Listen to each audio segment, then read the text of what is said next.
I call the honourable member for Melbourne. Thank you, Madam Speaker. My question is to the Minister called the Minister for the Environment. Under our previous energy laws... The member for Melbourne will phrase his question correctly. Well, I call him the member for Melbourne. My question is to the Minister for the Environment. Under our previous clean energy laws, polluters had to pay for some of the costs of their pollution, with much of the money raised going to households. Isn't it the case that under the deal you announced yesterday, Australia's biggest polluters now have a choice?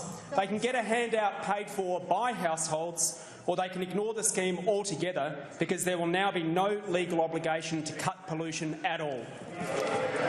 I call the Honourable the Minister for the Environment. There'll be silence on my left. Thank you very much, Madam Speaker, and I am delighted to take this question from the member for Melbourne because it highlights some not insignificant differences between this side of the House and that side of the House. We did an agreement to uphold our election promises, to abolish the carbon tax and to implement our emissions reduction fund. He was at the heart of an agreement to break their election promises. He led the Labor government to break their election promises. We made an agreement to keep our election promises. We said we'd abolish the carbon tax, and we did. We said that electricity prices would come down, and they did. We said that we would make life easier for families, and we did. They said on that side there would be no carbon tax under a government I lead. He did the dirty deal with this group of people to break their election promises, to increase the cost of living for families. And you know what's worst? You know what's worst? It was a failed policy. It didn't do its job. Less than 1% decrease in emissions for a $7.5 billion a year tax. And where does it go after this? They talk about in some way this is a mythical tax on polluters. Well, let me give you the facts. There were $30 billion of handouts to big companies, $30 billion of handouts to big companies under their carbon tax. The all-time money go round in Australian political history.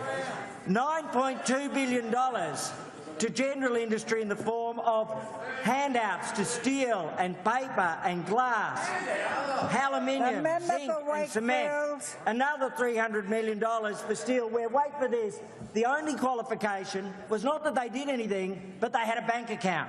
There was $5.5 billion for an energy security fund. This sounds good. And you know what the Energy Security Fund was? The Energy Security Fund was cash and time payments to Victoria's brown coal generators. An almost $250 million payment to Hazelwood in cash. An almost $250 million payment in cash to Yallourn. An almost $250 million payment in cash to Loy Yang. That's the dirty deal. You were giving almost $30 billion to big firms. Nobody gets anything under us unless they reduce emissions. And overwhelmingly what we're looking at is supporting the rural sector, of working with farmers, of working with communities, of making an absolute guarantee and protection for prime agricultural land, and doing this in a way which reduces emissions, improves our economy and supports productivity.